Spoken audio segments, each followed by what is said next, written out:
भाजी घे, भाजी ताजी ताजी भाजी घे. मेथी हाय, मुळा हाय. ओ ताई या ना, भाजी घ्या या. ओ मावशी या, भाजी मेथी हाय, मुळा हाय, बघ कोथिंबीर हाय, मिरची हाय. सकाळी शेतावरून ताजी ताजी आणली आहे भाजी. ओ साहेब या, भाजी घ्या या.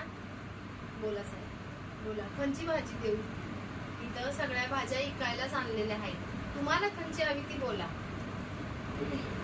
मेथी मेथी होय, ठीक आहे. 20 रुपयाला गड्डी आहे साहेब.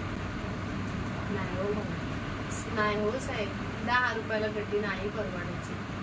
अहो आम्ही शेताकडं दिवसभर राबतोय तेव्हा आमचे 4 पैसे कुठं गाठीला पडतात साहेब. 10 रुपयाला नाही जमणार साहेब. अहो साहेब 10 रुपयामध्ये आता येते तरी काय, तरी बी पोटाकडे बघून देतं बी आदनं मधनं.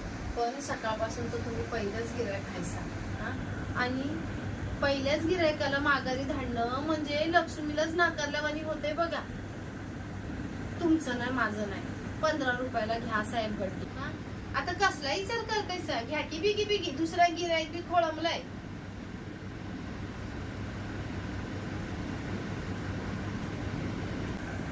ओ साहेब गरीबाची चेष्टा करताव काय? अहो 15 रुपयासाठी 500 रुपये सुट्ट कुठनं आणायचं ब्या? आणि ते सकाळी सकाळी भावनीच्या टायमामध्ये कोण 500 रुपये सुट्टे तरी देणार आहे काय? बरं जाऊ द्या, एक काम करा, 2 रुपये भवानीचा टाइम आहे म्हणून 2 रुपये साहेब इथं ठेवा आणि बाकीचे पैसे दुसऱ्या खेपाला देऊन जा. बरं या साहेब. आता व पार्वती बघितलं 12 वाजायला आले तरी एक बी गिऱ्हाईक नाही बघ अजून भाजीला. एक गिऱ्हाईक एक साहेब आला, तो बी 20 रुपयाची जुडी 15 रुपयाला घेऊन गेला बघ. सकाळपासून एक 15 रुपयाचे फक्त बघून झाले. त्यातलं बी सुट्ट 500 रुपये सुट्ट दिलं, त्या 500 रुपयाची नोट दिलं त्यांनी. 2 रुपये ठेवून गेला, पुढल्या खेपाला ग बाकीचे पैसे आणून दिले. असा धंद्यामध्ये भरपूर धंदा पण कमी व्हायला लागलाय. पोरा बाळांचं घरामध्ये कसं काय व्हायचं ग? अगं आता पुढल्या महिन्यातच माझ्या पोरीचं लगीन आहे बघ. धंद्याला बी आपल्या बरकतच नाही अजिबात. लोकांकडं छापील किमती द्यायला पैसा आहे बघ, पण आपल्यासारख्या गरीबाला 4 पैसे बी द्यायला विचार करतात लोक. काय करशील आता?